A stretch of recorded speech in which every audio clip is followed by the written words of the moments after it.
Hi, I'm Blythe Robinson. I'm the interim town manager. And tonight, or this afternoon, we're here to give a presentation about the override with the goal of hopefully being able to answer any questions that anybody has. The reason we're holding these is to give people the opportunity to learn what they haven't been able to yet about the override, so people can make informed choices about whether they want to vote for it or not on June 21st. And so I'm going to be starting a presentation, and Ryan Powers, our superintendent, is going to give the second half of the presentation to focus on schools. I'm going to cover generally information about the override, touch on the budget that kind of got us to this point, and what's included or not included in the override for the town side. So we're tag teaming this, but it's not just us. We've got a whole team here. Lori Guarini, our finance director, is here. Police Chief Chris Del Monte is here, and Lieutenant Heil. I saw Chief Schlatt's. There he is. From Fire Department, I think Azu, our DPW director, and I saw Jed there, Jed Phillips, library. So hope the team is all here for, I think we could probably answer any question you have, or we know where to find out. But please, I hope that I do not as much of the talking, and that we can take those questions from you, because we want to make sure people have the information that they need. So I'll jump right into it. I'm going to go somewhat quickly through the budget slides. It's very familiar to me. We've been talking about it for a couple of months, but again, if you have questions or I've gone too fast, please raise your hand. Please let me know, because at the end of the day, we want you to be comfortable that you got what you came for tonight in information. So, jumping right into it, what's an override? In 1980, the state passed a law that basically said communities can't raise taxes more than 2.5% per year without approval of the voters. And so that process is for town council or a town meeting and select boards to put a question on an election ballot in front of the voters to be able to raise taxes more than that amount. And sometimes you hear them called different things: general override, Prop 2.5 override, operating override. They all mean the same thing. And so continuing from there, why do we need one this year? In the very simplest terms, the costs that we have, and we're going to go into those in a little bit more detail, are this year are simply higher than the revenue that we have to pay for them. And so we're not able to balance our budget within the amount that we can raise through taxes or other means. How often has Bridgewater had one? Well, in the 45 years since the law passed, there has been a couple of attempts at an override in, I guess, 2008 or 9, and one time in 2010 that the town did vote for one. So in my experience in working in other communities, I can say that's a pretty impressive fact that the town has been able to balance its budget within its means and not asking for any more than it's allowed to in all of that time. And then another important point is that for a number of years, the town has had an understanding with our school district that we want to share equally with them the revenue increases that we see, because the school is, as you'll see, is over half the amount of the town's budget. It seems fair to share what increases we have with an important department of our town, which is schools. And so this year, that percentage increase was 4.67%, but the increase requests from the schools were 22.91%.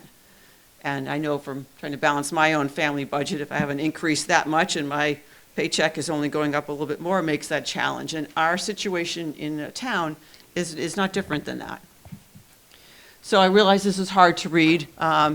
This is just a quick snapshot of the revenues and expenses for the town.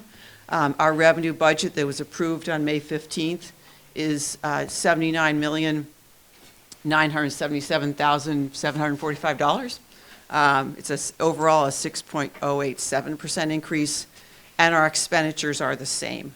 They're the same, but they're not fully covering that school budget. As you'll see in a later slide, we've only covered a portion of what the school has certified this year, and the difference makes up 3/4 of what the override amount is requested for. So where do our revenues come from and how do we spend them? In the next couple slides, 80% of our revenue, as you can see from the pie chart, comes from taxes that every property owner pays. After that, equally, we receive about the same amount in state aid or local receipts. Local receipts are your motor vehicle excise taxes, building permits, interest on monies that we invest. There's a number of them, but that makes up 7%. And then there's some other smaller funding sources that make up the balance. And then where does it go? As I mentioned, 54% goes to our schools. And for next year, that amount in our budget for the regional school district is an additional $1,545,000 and some change. So more than half supports schools, whichever school district that kids are going to. And in the balance, the 46% funds all the other things that the town does. Most of that is, almost 83% of that is people. We really buy very few things. Mostly what we have is folks, whether they're in town hall, police, fire, library, council on aging, the cost of having people deliver the services that we provide and their benefits and other costs to do that is really what we spend most of our money on. We have some debt service, such as repairing, major costs to build a building, or things that we need to borrow money for, makes up just small 6%. And I said expenses, the things we spend money on to buy electricity, road salt, all those sorts of things only make up about 11% of the budget. And then just breaking it down one more level, just for anyone who's interested, in terms of what departments do we spend the money on, the largest percentage of the pie is public safety. Police and fire is just about 47%, so almost half. Then the next part of the pie is benefits for all employees, health insurance, life insurance, retirement costs that we're obligated to, those sorts of things. And then you see much smaller pieces of the pie for general government, that's town hall and some other small departments. A DPW, only 4% of the budget. So, and this is just telling it to you in a different way. These are how do we spend our money? As I mentioned, most of it's people. Salaries is just over 19 million, and the benefits are 10. And you can see in the list the types of things we spend it on the left-hand side of the chart. And on the right side is just giving you a smattering of things that we spend money on. The utilities, insurance for buildings and cars and things like that. All of our IT systems. We don't have custodians. We contract out services to take care of buildings. We spend a fair amount on medical supplies for ambulances to respond to calls. We contract out animal control. And then we buy things for public works. That's probably one of the larger areas that you can see on the list. We take care of vehicles, buy gas, those sorts of things. So this, I think, is hopefully the most helpful slide. Like I mentioned earlier, we're not different than people in their own home family budget when costs go up more than the revenue to support them. That creates a challenge. And so this slide shows you that on the left side, the revenues are, as I mentioned at the beginning, just over 6%. But we have a number of costs that we can't control that have gone up more than that. I mentioned the regional school district is almost 23%, but even higher than that is the tuition to the Bristol Agricultural School. That tuition went up almost 54% for next year. Bristol Plymouth Tech, 16%. Our pension obligations, our employees, we do not pay into Social Security by state law. We pay into a pension system that we're obligated to. That increase is going up almost 14%. and then health insurance is up 6.7.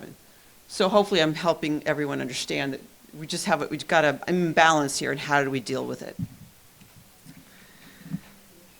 So just want a couple quick slides which show residents what the averages have been for tax bills, and you can see for both home values over the last 5 years and tax bills, they've both gone up, but approximately the same amount. As home values have gone up, tax bills have gone up a little bit too. The average family home last year is $593,000, and the tax bill is $7,027. And comparing that to statewide, in last year, the average home value across the whole state is just over $700,000, and the average tax bill is just over $7,700. So it just gives you a snapshot of what's happening here, but also across the whole state. And then this is just another graphic that says if the average tax home value in Bridgewater is $593,000, that tax bill is $7,000. Here's where it all goes. And you can, it's hard to read on the screen, I apologize for that. But for instance, we buy gas and fuel and we spend $21.50 per year of that $7,000 on fuel for all the vehicles that we use. And then for people who like pie charts, taking $1 of the tax bill and spreading it out. As I mentioned earlier, 54% of our budget goes for education, so 54 cents goes to schools. And then you can see that public safety costs 19 cents, DPW costs 2 cents, general government 6 cents. That's where $1 of the average tax bill goes. We also thought it was helpful for people to understand that the tax bill doesn't cover what it costs to educate a child in the regional school district. Based on the state's data from FY23, the average cost across the whole state is just under $22,000. The lowest is 11, and here in Bridgewater is in the middle somewhat at $16,122. So if the average tax bill from a house pays $7,000, you can clearly see that there's a difference of $9,000 has to come from somewhere else to cover the cost. And this is in a couple of years ago, the most recent data that we have. You can see again that there's just an imbalance. So why do we need the override, and where is it going to go? So starting with the school district, as you know, we only put an additional $1,545,000 in the budget. That's what we were sharing as we do with the schools. That left a gap. What was certified was a difference of $6,000, the top number, $6,034,000 and some change. That's the difference between what the school district certified and what we put in our budget. So right now, we haven't fully funded the school budget until if and until the override passes, and that amount can be appropriated to them. The town council also looked at other issues and matters that they felt we needed to address, and decided that there were a couple of things on the town side that we should address as well. One of them was critical road repairs. It's been certainly a topic of conversation about the quality of our roads, and we need to try and make some progress on that. So $500,000 would go for additional road work. We wanted to restore some expenses on the town side that we had to cut to balance this budget, and we did make some reductions to get to the balanced budget that passed in May. And then wanted to make some targeted investments in some services that we felt the town needed to make some move forward with, to be able to really provide the best services, or not the best services, but the important services that they feel the town needs to have. So just wanted to have another slide on the difference in the school budget. The top number is what the school committee has certified. The second line is what is Bridgewater's responsibility. The amount, the 34 million, is the number that's in the budget already approved for next year, and the difference is the last number, which I've just shown you on the previous slide. Looking at just what the override means for the town side, as I said, Ryan's going to come and talk about the schools next. There were a number of positions that we cut out of the budget for next year. Some of them were vacant because somebody's just retiring. Some of them were vacant because we couldn't, for different reasons, weren't able to fill them. But the ones that we feel it's important to make sure we bring back if the voters agree. One firefighter paramedic, we're losing one that impacts that service. A second one is a police officer cadet, which supports the 911 call center at the police department. A financial analyst, a deputy building inspector. We'd asked for a full-time, we'd had a full-time one in the budget. We'd like to at least bring back a part-time position to manage the workload, and similar in DPW, bringing back one heavy equipment laborer for the highway division. And then there's some other expenses that we cut: building maintenance, supplies, and vehicle repair money for the fire department. The same for IT, library books and supplies, and programming. And then, as I mentioned, there were some service gaps we felt were important to address that the town hasn't been able to over the last few years. And I'm really happy tonight that both the police and fire chief have been able to join us, and library director. They can talk about this in more detail than I can, but to give you an overview, adding 4 firefighter paramedic positions. We have 4 different shifts, so 1 person per shift, to be focused working at Station 2 on the east side of town to make sure that we can properly respond to emergencies at any time of day. Adding 2 police officers, 1 dedicated to school resource officer and 1 to major crimes and the drug task force. A social worker or mental health clinician. Communities more and more across the state have found that unfortunately in every community there is some level of people who are having difficulties, crises, and sometimes the response might be better, besides a police officer perhaps responding to a call, is somebody who can help that person get to what they need. They don't necessarily need a response of somebody in blue. That might be the right answer, it might not be, but we're seeing more and more of an issues that we want to make sure we can address.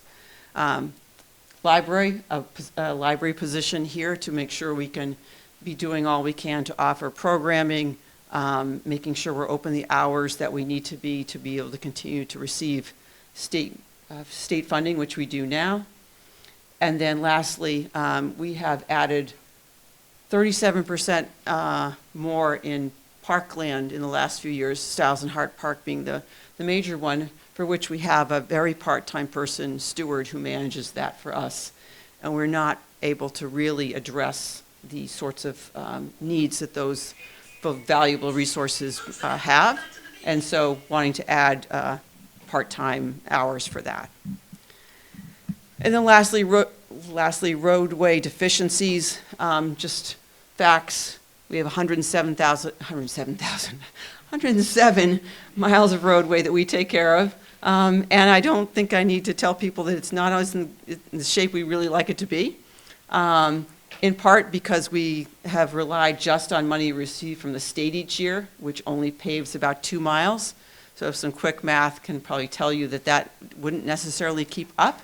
And so $500,000 is a start, and I'm not going to try and tell you it's anything more than a start. But it's a way to start to build into the budget a recurring, regular funding source to be able to start to make up some ground.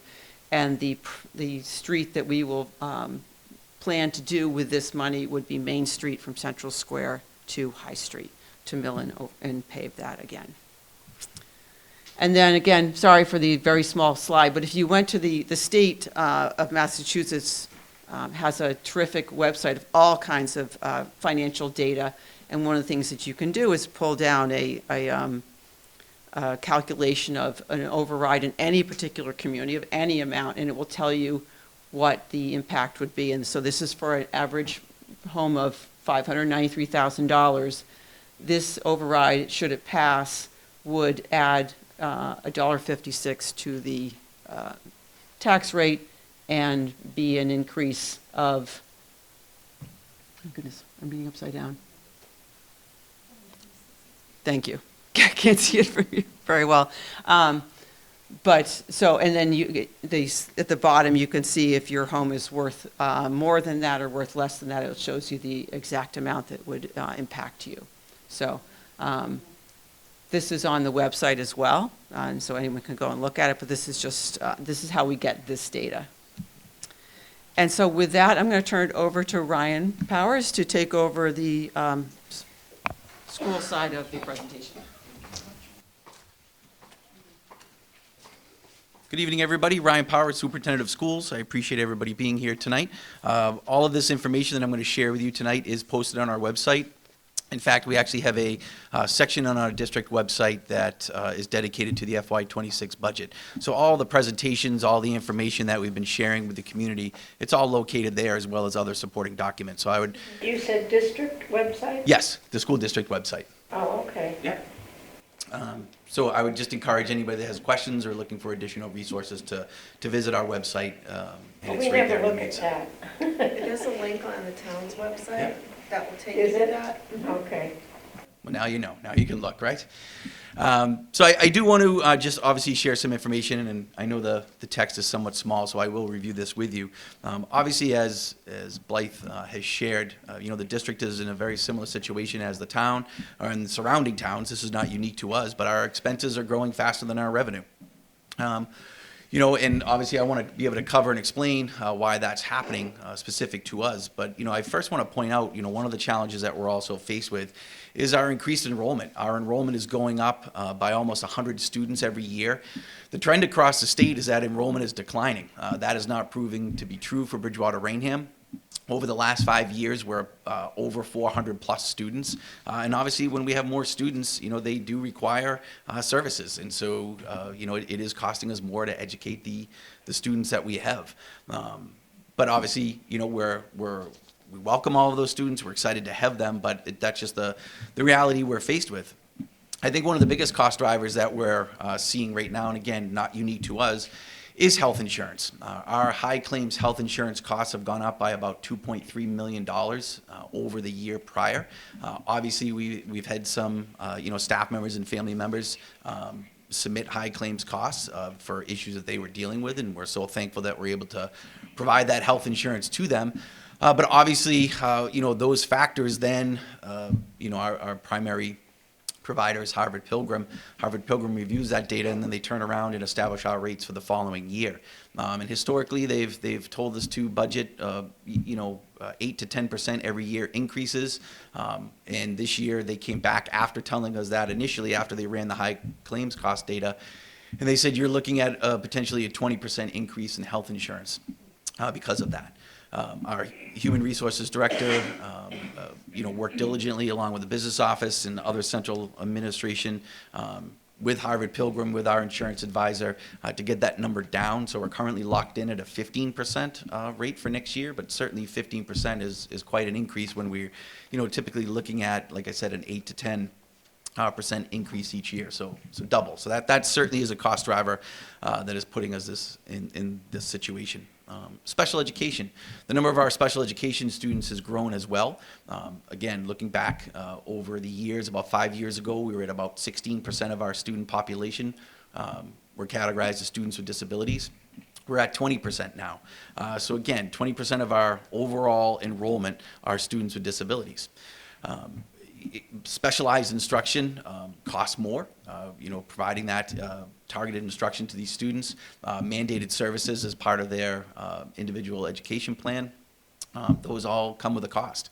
And when we look specifically at some of the costs around special education, a lot of it has to do with our out-of-district students. So any student that has a significant need, or we don't have current programming to be able to educate them within the district, we have to look at out-of-district placements. And those can either be day placements or they can be residential placements depending on the need of the student. We are currently at 47 students that are in out-of-district placements. That's up 16 students from last year.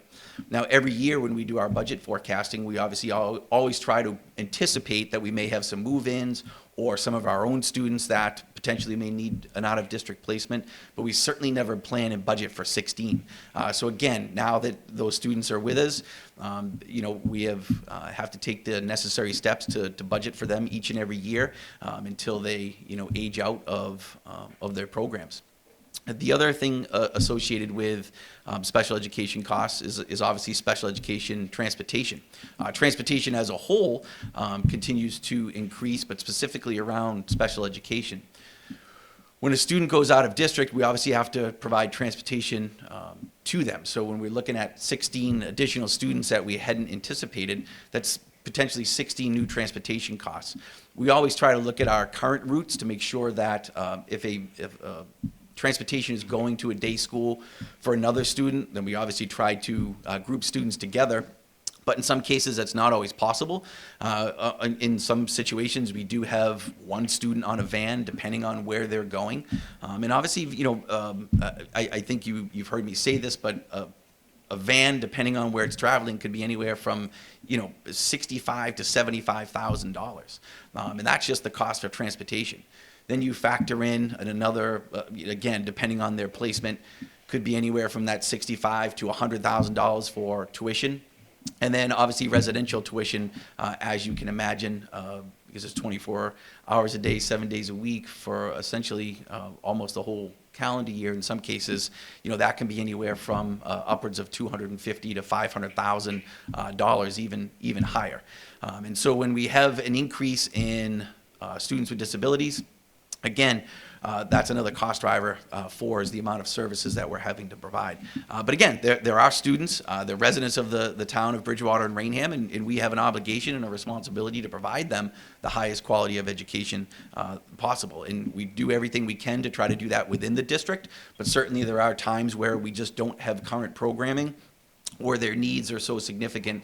We unfortunately have seen a rise of students enrolling in the district with significant medical concerns. They may have a trach tube, a feeding tube, and such. And so we're not always equipped or have the capabilities to be able to provide those services. So again, that does force us to look at out of district.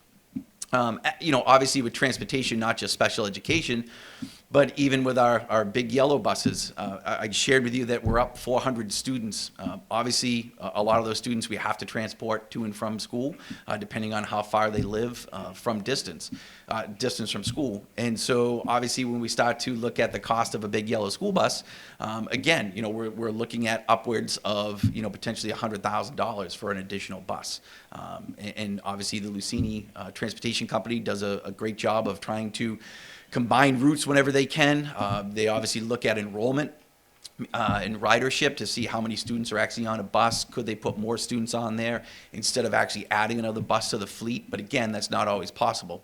The other thing that we have to do with transportation, because I'm sure you see some of the buses drive by and you say that bus is half full. And in many cases you may be right.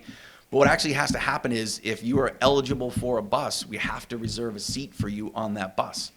And so some families, for whatever reason, it could be extracurricular, athletics, after-school activities, depending on the age. Some parents decide to drive to and from, but we still have to leave a seat on that bus in case, for whatever reason, they need the bus that day, that week. And so, in some cases, we're not able to combine routes. We really need to make sure that those seats are available for any of our students. And then obviously, students moving in as well. And then lastly, utilities. Obviously, much like we're all dealing with at home, utilities are going up. You've heard on the news with the gas company and those phantom delivery fees. That's not uncommon for us either. We're seeing from our utility providers the increases going up. Obviously, that's where they can, try to make some additional revenue on their end by having these delivery fees attached to some of those costs. And so, that's no different for us as well. And so those are some of our, significant challenges that we're really faced with. And again, not unique to Bridgewater or Rainham. Many of the surrounding towns, Easton finds himself in a very similar situation, Whitman-Hanson, Mansfield, Duxbury, Hanover. So again, a lot of the communities around us are experiencing, the same type of struggles. And so when we look at, what we put forward for, a budget, what the school committee recommended was a budget of $106 million, as Blythe has shared with you, and so I won't necessarily go over those numbers. But you can see the $96 million budget that the towns feel as though at this time that they have funding available for. So obviously I just want to kind of talk to you about the impacts, and I apologize again for the small font, but I'll just go over this with you. Obviously, if an override were to pass, first and foremost, we're going to dedicate that funding to staff. We want to make sure that we're providing in-district services to our students with disabilities. If we can reduce those out-of-district costs, we obviously want to take every measure possible. So certainly, we're going to increase staff in the special education department. The other thing that we want to be able to do is obviously increase staff to lower class size. Our class size currently, on average, when we look at K to 8 on the Bridgewater side, is at 28. So again, an average, some classes are 30 plus. On the Rainham side, it's 26. We feel as though that those numbers are too high when you look at surrounding towns and ideal ranges. Many of our neighboring districts have kindergarten class sizes of low 20s. We've had class sizes in our kindergarten 26, 28 plus. And so, obviously with those challenges, create some barriers for our teachers, although they're working extremely hard and as hard as they possibly can. When faced with, 28 students that all have individual needs, it does create a challenge for our teachers to be able to reach and provide that targeted instruction that our students deserve. And so obviously we want to be able to lower class size, K to 8 level with a primary focus on our early grades. So really looking at K1, 2, how do we get those numbers down as low as possible? And we know it's, something that's going to have to take, some time, but obviously we want to make a concerted effort there. The other thing that we obviously are projecting is looking at our current enrollment, and if we were just to roll that over, obviously if we have additional students move in, like our trend has been the last few years where we've gone 100 plus, these numbers could be thrown off even more. But that's really what we're looking at right now, obviously able to add additional staff. Obviously without an override, we're looking at, reducing 30 to 45 plus. And the reason why we give that range is obviously depending on how many staff members we actually have to let go or that we're not able to bring back. We also have to account for unemployment costs. And so when we look at, how if we lay off one, if we lay off two, we potentially have to lay off a third to be able to cover the cost of unemployment. Not an ideal situation. So that's really why that range exists. Obviously, we want to make sure that we're able to bring back as many people as possible. Obviously, we don't want to be down 30 to 45. We're already down 24. This is not necessarily a new issue for us. We were seeing this problem, creep up last year, where we didn't fill 24 positions. And so obviously some of those were classroom positions. So you're seeing our numbers start to creep up. But you can see our class size ranges, again, based on current enrollment, not factoring in those potential 100 new students that may move in. We're looking at K to 2 class sizes of 26 to 31, 3 to 5, grades 3 to 5, 28 to 33. We could have 33 students in a 5th grade classroom. Grades 6 to 8, again, depending on, the enrollment trends, we're looking at 30 to 36. And then obviously at the high school, we're going to be 30s across the board. And in speaking with the high school principal, when she was creating schedules and running class size numbers, we're going to have a few sections with 40 plus students. That's also going to mean we're not going to be able to run all of our electives. Making every effort we can to try to, hold on to these high class sizes means that we have to take teachers and dedicate them to the core areas versus offering electives. And so we're faced with potentially 40 electives, including AP courses. We want to be able to provide, again, every opportunity to our students to take advanced level courses, and we're looking at, reducing the number of AP courses we currently offer.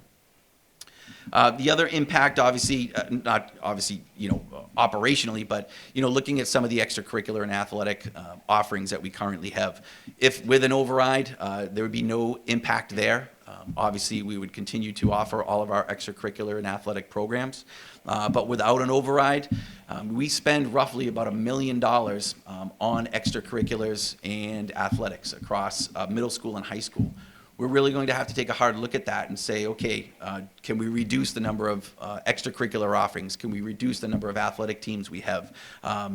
Could we start there? Could we then potentially have to eliminate some of those offerings? And then we also look at, could we make them self-funded? And so that we could offer the same amount of offerings that we currently do, but unfortunately that means we would have to increase the costs in order to make those extracurriculars and athletics self-funded. And so we look at the number of athletes that are currently participating this year. To cover the cost of athletics next year, we would have to charge around $900 to $1,000 per student per sport. Currently, our athletes pay a one-time fee that allows them to play 3 different seasons, and then there's also a family cap. Looking at if this is the drastic measure we have to take, there wouldn't be a cap. It wouldn't be a one-time fee. We would really need to look at potentially charging, again, per student, per sport, which we know for some families with multiple children at the high school who play multiple sports, that is going to be a significant increase in burden for them. Just to kind of show you again, with an override, you can see Bridgewater's on the left, Rainham is on the right, where we would add a number of positions in just specifically in the classroom level to lower class size. So you can see on the left is K-8 for Bridgewater, and again K-8 on the Rainham side. Our Bridgewater numbers, as I shared with you already, are already starting off higher than Rainham, so you're going to see more staff added on the Bridgewater side to try to get the numbers down so that they're pretty consistent across the grade level. And for the most part, we know that if we were to take one teacher from Rainham and put them over in Bridgewater or vice versa, we're just going to flip the ratio. And so, again, in some cases, we've had to add 1 staff member per grade level, some cases 2 staff members per grade level, to try to get those numbers where they're currently at here. And these are, again, projections based on our current enrollment, not factoring in any new enrollees, whether they come in over the summer or during the school year. So that would be a start. Obviously, at the middle school level, go back. So that also factors into the middle school level, but obviously we're with our focus on the elementary as well. In addition, as I mentioned, we want to make sure that our special education programming isn't just compliant, that it's high quality. But compliance is first and foremost what we have to provide. We're legally obligated to provide the education that our students deserve. And just even this year, we found ourselves out of compliance on multiple occasions where the state actually came in and said, you have to hire more staff. And so what we want to try to do is be proactive, make sure that we have the staffing in place to make sure our programs are compliant and that we can, keep up with the increased demand. Obviously, unified arts. What has to happen there is as we're adding more classroom teachers, we also have to make sure that we have enough sections of art, music, PE, health, and so forth for our students to be able to attend. And so with adding additional classroom teachers, we would need to potentially add 2 additional unified arts. The principals have been great about looking at current staff and what they can absorb if we were able to add all these staff members. But when we looked at, okay, where there were some gaps, we did determine that it looks as though we would need 2 additional physical education teachers, K-8, both sides of the district. And then obviously the high school, we're trying to make some changes, slow and steady changes at the high school as well, reducing class size up there. So right now, if the override were to pass, based on current enrollment, again, enrollment changes could skew this a little bit. We'd be looking at adding 1 additional social studies teacher, 1 additional world language, and 1 additional mathematics.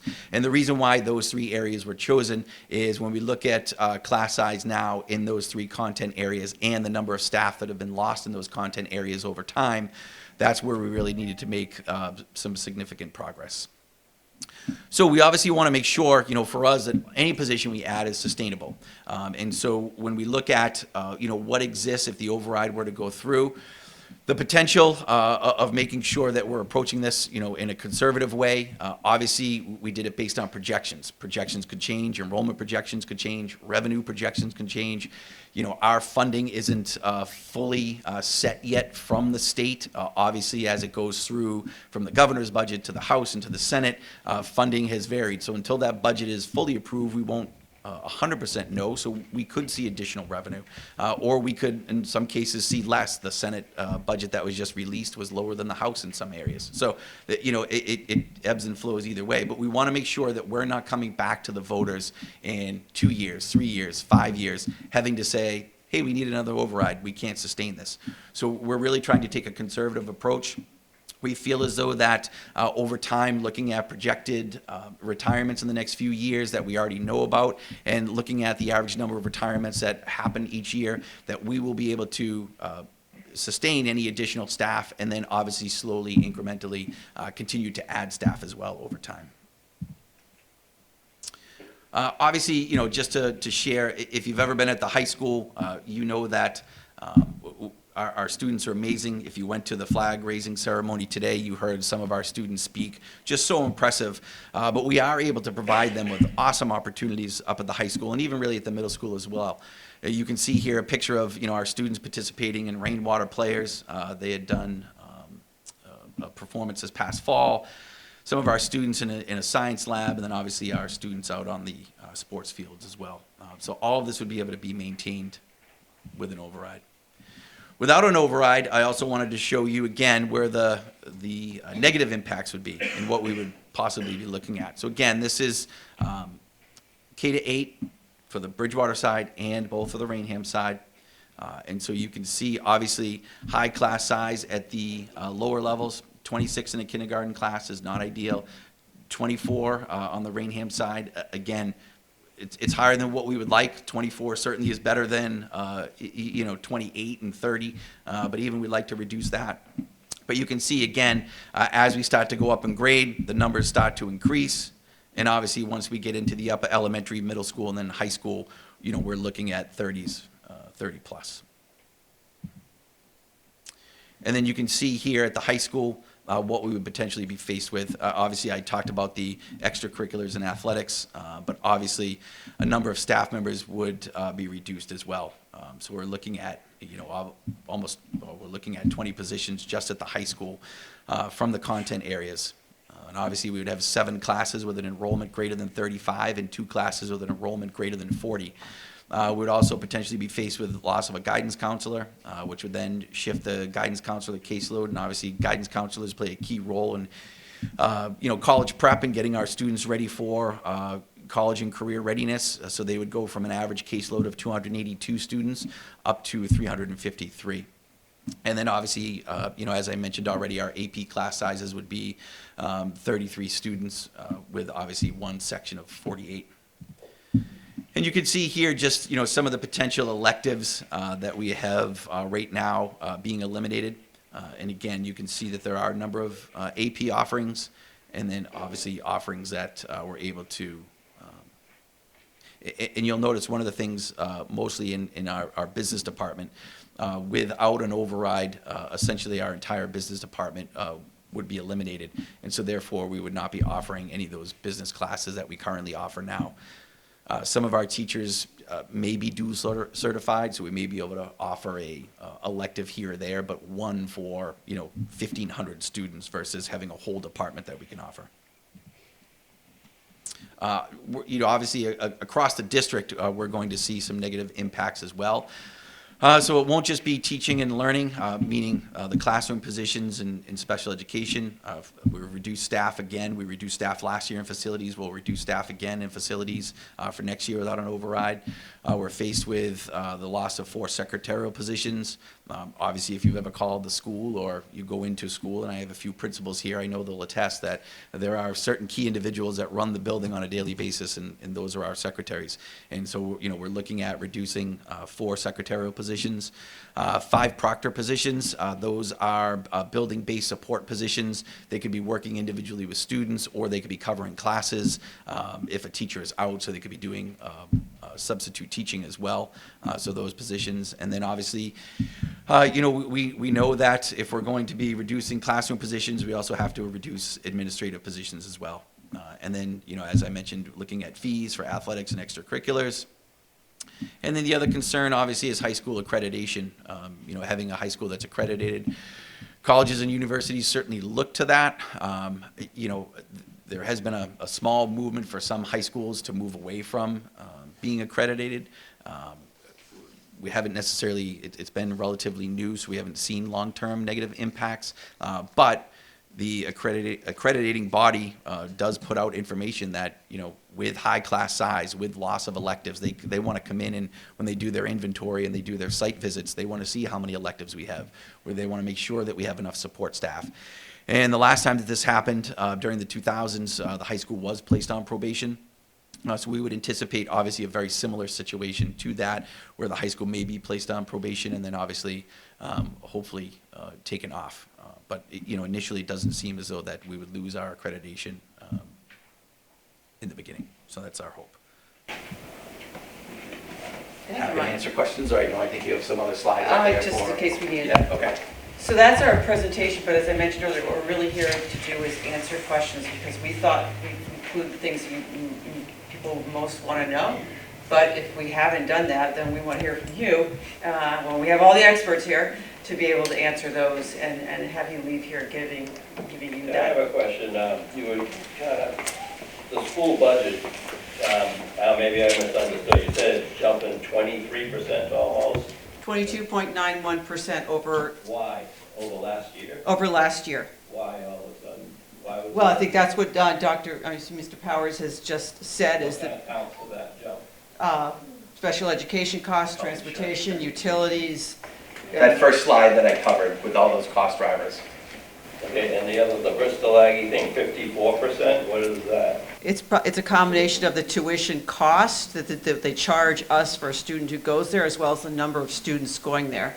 So if they've Why do you have to accepted, come to us for an increase, but they can just dictate a 54% increase? so that's a bigger district than just Bridgewater Raynham, and as long as the majority of the towns who send students there approve the budget, we're obligated to whatever the tuition is that they set and the number of students that they've accepted, and we don't get a choice in that.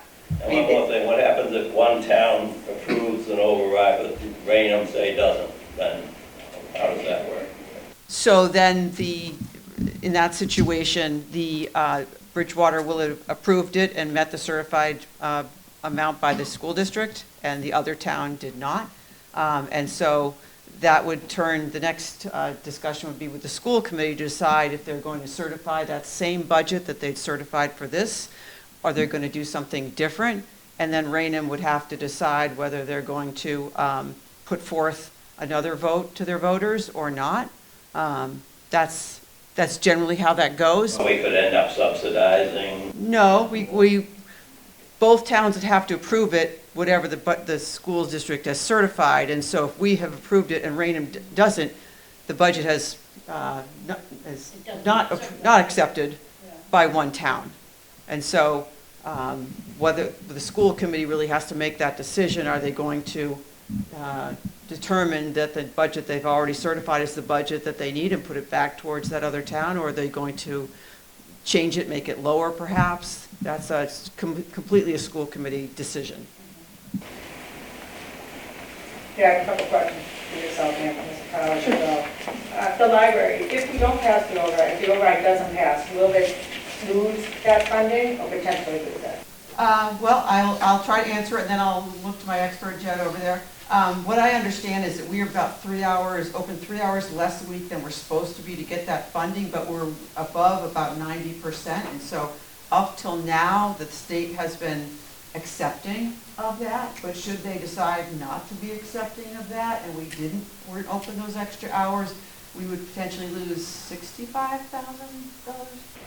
Yeah, it's between about $60,000 and $70,000 on average. It fluctuates based on what the state approves in their budget through what's called the Massachusetts Board of Library Commissioners. that operates for the state. We are 3.5 hours shy of full compliance. There's a couple of metrics. We're meeting 100% compliance on all the other metrics except for that one. When I first came in 5 years ago, I stretched the staff as thinly as possible to extend hours as far as we could, but based on our population size, we're not meeting 100% compliance for the state. They have been very accommodating, kind of giving us like a low-key kind of waiver for that compliance, but as budgets statewide get tighter, at any time when they're looking for those cost savings, can say, you know, we've floated this for you for so long, you're going to lose that money. What we use that money for, we depend on that every year for materials, for items that you all can borrow, bring home, use, as well as programming, resources, things of that nature. We strive to keep everything free and open to the public. The only way we can do that is through that state aid funding. The town funds the operating budget, our materials budget, to about 9 or 10%. The state requires that we have to spend 13% a year, so a lot of that state aid makes up those additional percentages as well.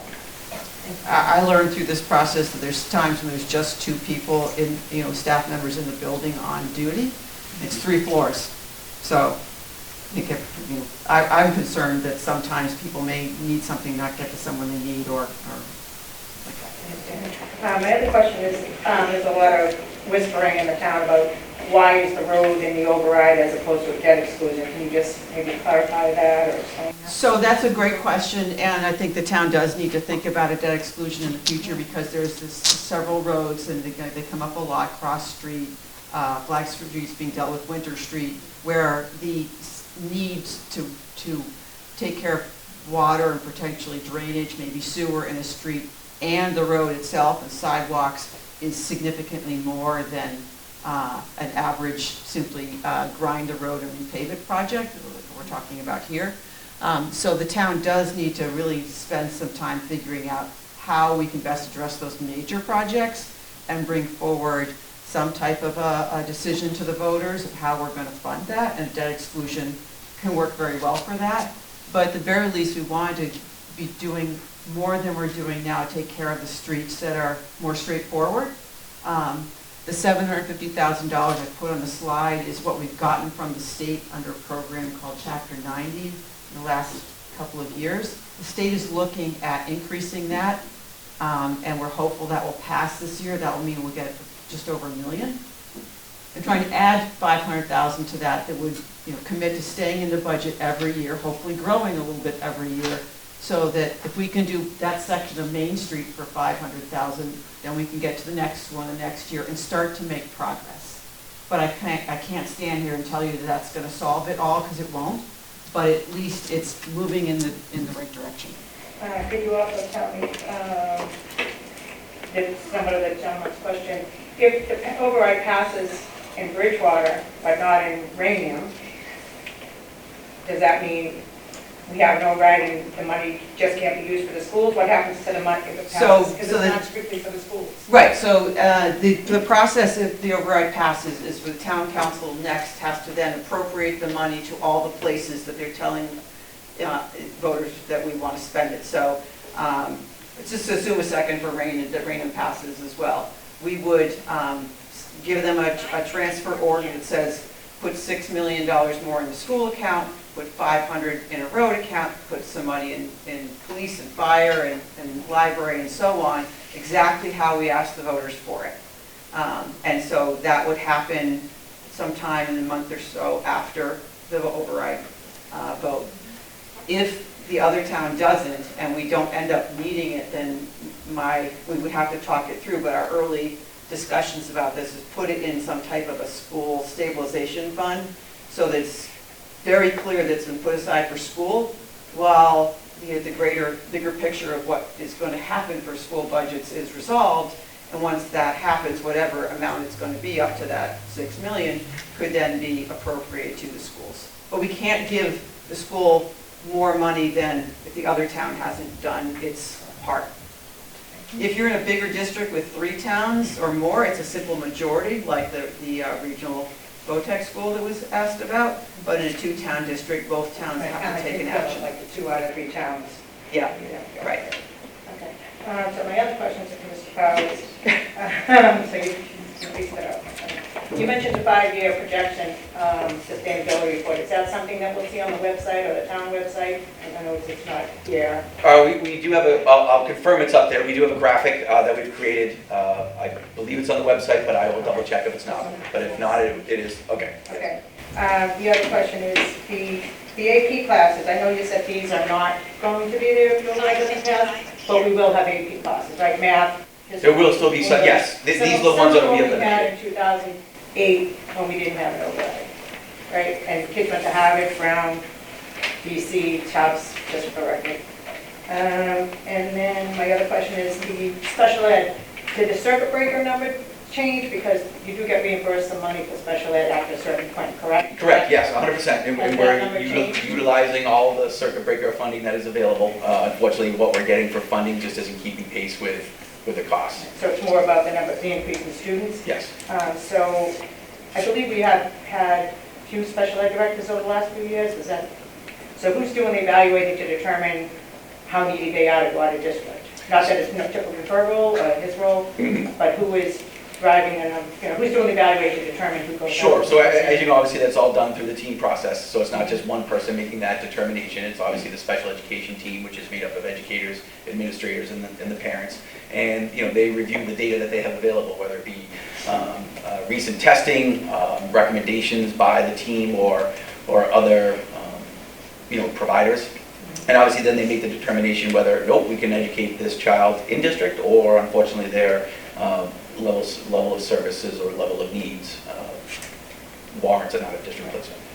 Appreciate that. Okay, thank you. Gentlemen, I've got Yeah, a couple questions. The $8 million, you made it sound like it's an automatic, this is how it's going to be spent. And that's not technically true because it's subject to a vote by the legislative appropriation. The town council would need to vote again, and they can change their mind on the $8 million. Because the vote on the ballot question is just, we're giving you $8 million. It's not tied as in a normal debt exclusion like when we did the BR high school and it was, it was specifically spelled out. So that $8 million at the town level could be spent in any manner, and no one in this room can guarantee how it's going to be spent, correct? I suppose you're correct. My hunch is that they're going to do exactly as they said they were going to do, but you're right. They actually have to vote, 5 of them of 9 have to vote on it. And the same holds true then on the school board, that the $6 million that's going to the school, there is a new school board.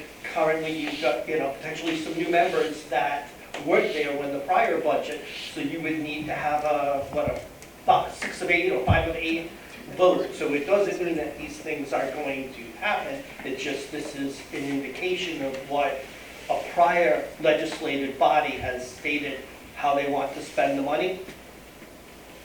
I would say a fair statement. I don't want to speak for school committee, but every indication is that they would appropriate and certify the budget that is obviously put forward by the voters. Now, a second question is, there's a lot of nice slides and a lot of numbers here, but does it speak of anything that either the town or the school has done to control costs?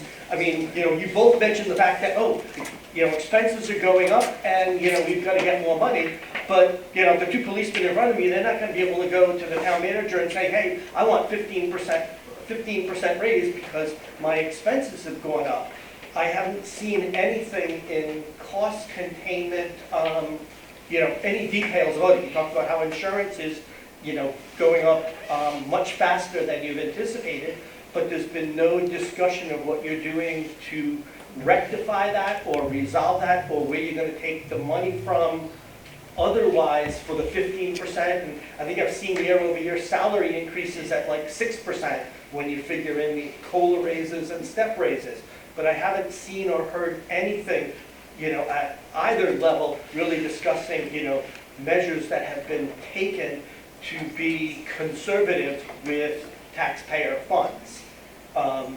So I'm just pointing that out, that a lot of slides talking about, theoretically what might happen, but it's not talking about, well, this is what the town has done, that we have eliminated this and this and this over the past year, and we've changed this contract. And the same thing at the school level, that you're talking about letting, some teachers go, but we're not hearing anything, and it was sort of like the first gentleman's question, that you've got some expenses that are going up well beyond the rate of income or, the revenue, but it seems to be short on any answers of what either body has done.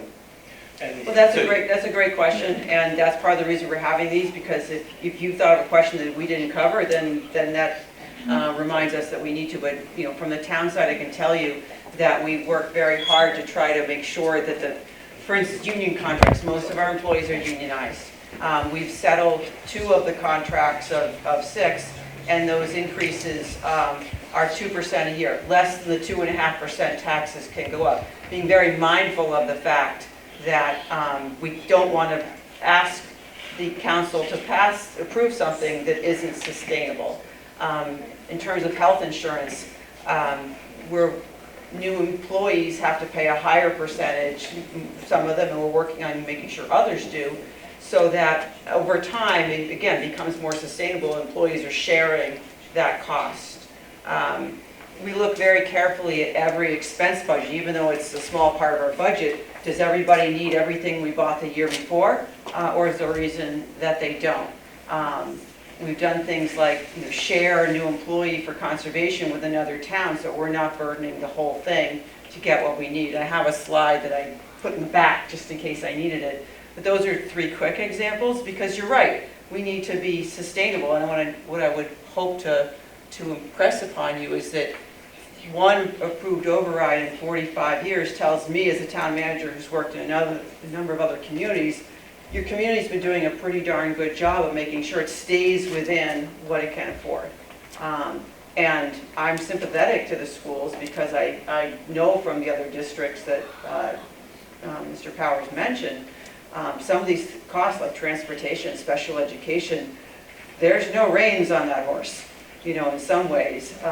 When you have got single bus companies in towns, and they can do, they can bid a certain way, or students who move into your district that you didn't know you were going to have an opportunity to educate, and they need what they need, and the state requires it, that's when it gets really hard. So I don't want to speak for... No, all great questions, and all great points. I mean, we have a FAQ section on our website. Again, we didn't include some of that information on this slide, but there are some answers there. But happy to update these slides to talk about some of the cost savings that we've taken. Yeah, and so Rachel King, I'm currently the chair of school committee. So I wanted to address that. I'm also the chair of budget sub. And over the course of this year, we have been looking at those costs and the increased cost drivers. So it is something that has been on our mind at every meeting. And I understand this is a huge increase to bring to you. So it is something that we have worked through and we're mindful of. Special education, those increases are set by the state. So like Mrs. Clopera said, we do get reimbursed. We get some circuit breaker money for that, but it is not the entire amount. So if we get 16 new students that come in, those increases are not keeping up with what they're actually reimbursing us. Transportation, we just signed our new transportation contract with Lucini last year. The state requires you to bid that out, but we only get 1 bid. So that's the contract that you sign. So they do work with us, but those increased in fuel costs, etc., the students moving into the district, as a regional school district, we're required to transport any student that's within 1.5 miles. And they do give us reimbursement for Chapter 71 transportation, but they don't reimburse us 100% again. So the students moving in, again, not keeping up with what they're reimbursing us. Health insurance, this has been a huge conversation monthly. It was high before we knew it was going to be 20%. Unfortunately, we have several members in our staff that had high claims this year. So we had a huge increase in our percent increase for next year because of that. So we have had our admin working through trying to get into a collaborative for next year to try and lower those costs for next fiscal year. They worked with us to get down to 15%, but we're hoping for the following fiscal year we can get into a collaborative or get into a self-pay to try and get those costs down. So that is something we're definitely working through as well. And then for union contracts, We have been working with our union. We're in the midst of a teacher contract right now, so that's in our head right now as we go through that. Early retirement has been something that we've offered them the past couple of years to try and get those teachers and staff members at the highest level. 25% of our teachers are at the top step, the top of the salary schedule. So that's a huge cost to us. So we're trying to get some of those to come off and take an early retirement to try and reduce the salary costs as well. And then our last contract, before we reopened this teacher contract, we removed that last lane, which was if you had a doctorate, et cetera, to try and take that last lane out to try and compress the salary schedule a little bit. So the past several years, we've seen these costs increase and we're trying to minimize them, but we can't keep up with a 15%, a 20%. And a lot of the things that we have to pay for are required. So we can't turn away a child on a bus, we can't turn away a special education student. We're looking at the classroom sizes, which parents are constantly emailing us about and concerned about. And I have a junior right now that's looking at college, so that's affecting me as well. Potentially she won't have her AP classes, looking at engineering colleges. Where are we going to get AP Physics C? So this is something that it's personal to me, to Mr. Powers, who also has a junior. I have younger kids. So every month we've been looking through this since the last budget cycle when we ended last year and we lost 24 positions. We've been looking at what is the impact going to be, how do we keep our costs and our increases down, but we can't really increase our revenue as much as we can. So we're trying to be mindful of that. How much of the administration is going to be cut? You've been talking about teachers and other positions being cut. I noticed on the slide when it came to administrators, there was no number projected. That's if the override did not pass. Yep, great question. So what we're currently looking at is what administrative positions do we have open, may we have open. For example, we have an elementary principal leaving to go to another district. You know, can we get creative in terms of how we staff that position? Obviously, we need an administrator at a building. We would never leave a building alone. But is that an opportunity for us to look at reducing administrative costs? Well, obviously, we look at central office staff. You know, what I would consider compared to other districts, a very small central office staff. But I've had those meetings with the team to say, should this override not go through, some of you are not going to have your job. You know, we're really looking at how can we minimize the impact on classes. And so I think once we have a better sense of what will happen, we'll know then how many administrative positions we'll actually have to lose. So you don't have an approximate number? I would say right now we're looking at 2 to 3 administrative positions. Okay. And the teacher positions would be how many lost? Could be 30 to 40. Right, so to clarify that, because as people are confused, I think, in the community, at least if I talk to, close to 100 pink slips went out, and that's contractual, correct? They Correct. have to be given that Yes. notice because of their professional status? Correct. But in the end, even if the override fails, we're really... It wouldn't be the full We're 100. losing like 30 or 40, Correct. potentially, Yeah. correct? And then the other question I have, the contracts that you referred to, will that be ratified prior to the override so that people will know what that actual percentage is? I believe we're going to try and ratify it at the June meeting. I believe, I'm not on negotiations right now. I believe they settled. I haven't heard Is that that the meeting before settlement the was. override? So we meet June 11th. Yes. And one of the flyers that are out there from the parents group mentions BASE on that, or something about losing funding from BASE, but BASE is supposed to be a self-funded program, so I'm a little confused why the parents would have it on the flyer that's promoting the override. So there were, this is going back a number of years ago, I want to say 4 to 5 years ago, there were increases to the base salaries. And unfortunately, rates were not increased in terms of fees. And so what we saw was, again, you know, those salaries, because the increases given were higher than what was coming in. So there was, we do have our preschool-based program currently is not self-funded. It's actually being made up by the other programs. And so, again, not without knowing 100%, my guess is that's what was So referenced similar to to. pay to ride, when the community was upset that we eliminated the pay to ride because it didn't pay for itself, Correct. the base should have been paying for itself, but it didn't, and now it's being used to partially sell an overhead, because we used it, even though we used funds from other sources in the budget when we shouldn't have been. Is that what I mean? I don't, no, I don't, Right, we're saying it should have been self-funded, salaries were given, that didn't cover the expense. We spent more than we got in, and now it's on the override,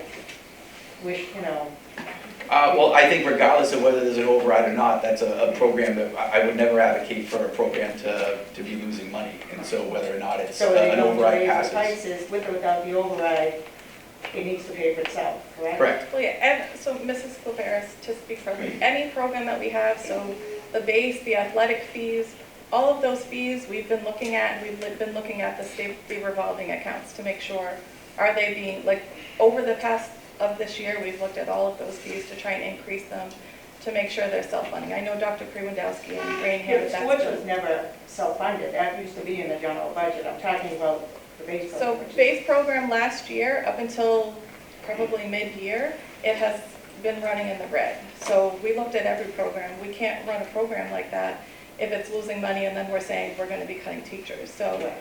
as I of just right want to be now, clear. it's on the June meeting for budget to review. I believe it's in the black, or as long as it is, it's fine, and we're not going to do anything right now to that base program, but everything is being looked at because we can't be running programs and saying we're cutting teachers or we're Right, cutting. and we're gonna ask the community that doesn't necessarily use the schools, that you have to pay for it, if you can use base, you have to pay for it, right? Whether the override passes or not, I guess.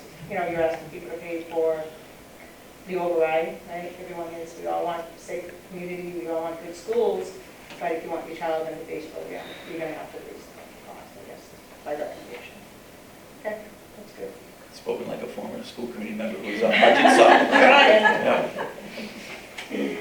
One more thing about town income. Noticed there's a lot of building going on, there's 3 commercial buildings gone up just in my area, and houses being built and stuff. Are you anticipating any significant increase in tax collections? Want to take that one? Sure. Finance director, Lori. So depending on when the occupancy permits are given to the properties, they don't come on the tax roll until the next January as new growth. So our assessing department is constantly updating what is being valued and how far along is it in the project and when will it be on the tax roll. So we're very aggressive on watching all the properties that are being built or coming online. But it is a process that, we have to wait until the occupancy permit is inspected, assessed, and ready before it becomes part of the new growth. Then it's usually, the next tax levy year, it gets on as new growth, and then it's on the tax roll, 2.5%. It goes up with everything else. But we're also very conservative about not projecting new growth that isn't necessarily going to happen, because that could lead to an imbalanced budget, and we can't do that. We shouldn't do that. But we've had steady new growth in the last, probably 7 to 8 years, and we've seen a trend that it's calming down as far as the valuation on the tax levy, but we are always on top of that number, and our assessing department does a great job trying to keep us updated. But in our budget, I think we estimated $500,000 at new growth. Last fiscal year, it was about $1 million. So as you can see, if it went down by $500,000, that's part of the challenge of balancing a budget, is we can't plan on that if we can't be assured it's going to happen. Regarding the roads, I'm concerned that the 500,000 may not be assigned year after year. What I don't know is it possible to set up a revolving fund or an enterprise fund or something of that nature for the road money to go in year after year so it doesn't get sucked into other parts of the budget? Do either of you have I'll try to answer it, and then I'll defer to the expert here, but I would say that state law is specific. An enterprise fund is for a business operation, like the water or sewer, so I don't think that would be applicable. In a revolving fund, you charge a fee for, say, running a program, say at the Council on Aging, and then you use those monies to pay to run the program, so I don't think that fits either. I think it's more the diligence of staff and the council going forward to say, you know, the voters were willing to say yes to this, and we need to respect that by setting up an account in the budget every year for, starting with 500 and ideally adding to it each year. I think the other opportunity would be to take free cash and put that in an account in the fall each year for capital and dedicate at least 500 or more going forward to that. I also think there, you know, depending on the wishes of the council, that you could set up a roadway stabilization fund that would put the money in there and it would be appropriated. You know, that's the only way to spend in the stabilization fund is to appropriate it, so that would come later. Okay. Yeah, but I mean, I think there are ways, just we need to make sure. And it could also- Council would set up the roadway stabilization fund, or? Yeah, the legislation would have to come through the town council to set that fund up, and then it could be, you know, a standing annual fund that you add to or appropriate from.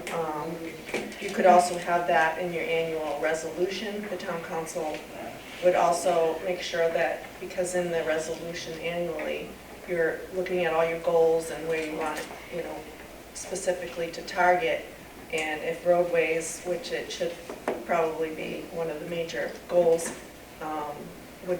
if you had it in there annually, just to make sure that the funding was being put into that stabilization fund, where you could appropriate it right away every year, and that account just stays static until you spend from it. So either way, either or. Putting aside the override for a second, just thinking about our taxes, I think you showed the average tax is $7,000 a person. Correct. In general, 2.5, and I know it's more complicated, means that the average person is going to see a $175 increase or something like that. It'll bring us to like $71.75. We've got the new fire station, BP, things like that. And I saw the slide on the town website, but it was unclear when those payments started or whether they were still in advanced stages prior to this and we're going to bonding.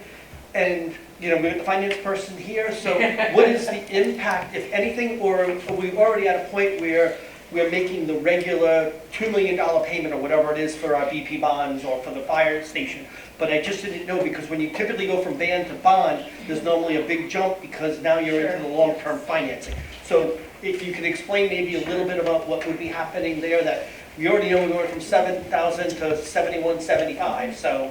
Yeah, so the debt service for all the voted, all the citizen voted debt exclusions are in the tax rolls. They did start in fiscal, the fire station was in fiscal '25, so that's on there. BP is in there, and I think they just bonded in fiscal '25. So the first payment was a lower interest payment.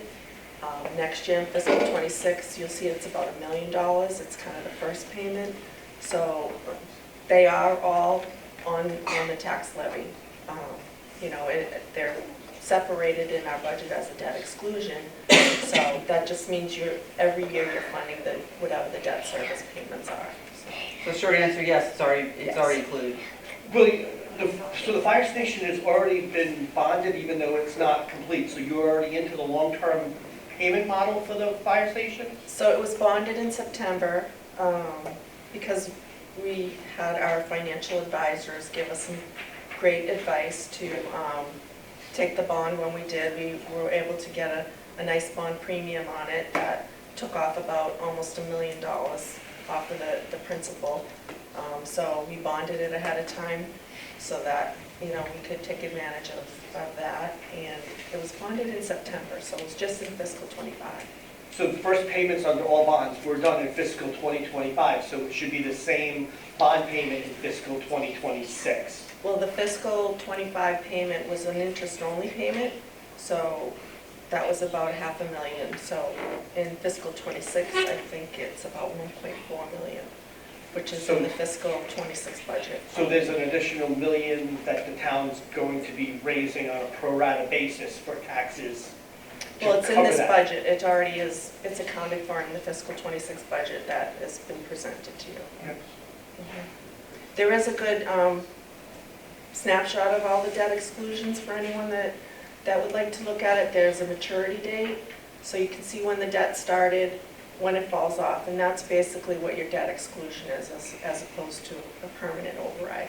The debt exclusion will drop off of the tax levy once it's paid off. But most of the big debt exclusions are, they're millions of dollars, so it takes about 30 years, I think, is the fire station right now, so. But there is some significant, I think, school department debt service payments that are dropping off in '27, I believe. So it's, I think we were looking at that, that's almost $1 million that will drop off from the old from the new high school and Mitchell School maybe.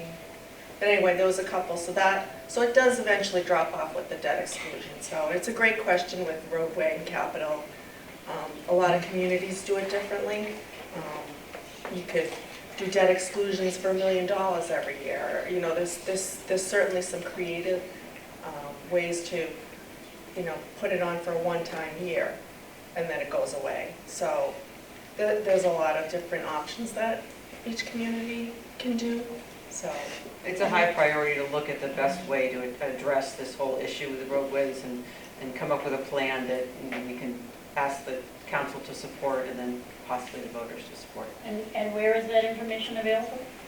So there's I think on the override page, if you go to the override page, there's a link that says debt service or one of the, I forget one of the things. But if you come see me, I have a page with me. I'll be One of happy the to share. slides on your presentation, I thought, had it too. Yes. On your In budget the April 8th presentation, there was a whole slide just on debt service. And so that information is all out there. Formulating a plan for how to attack which roads and what order and how much and when is a little bit bigger of a project to figure out. So, that's coming. Any other questions I can help people with? I didn't know how many people were coming, so I do have a couple more paper copies of the presentation. I think we'll probably be changing it up a little bit for the next one, because some good questions. And also, the town clerk brought the mail-by-vote applications. If anyone would prefer to be able to vote by, go through that process, we have them right here. Feel free to grab them if you're coming on June 21st or coming in person before that isn't right for you.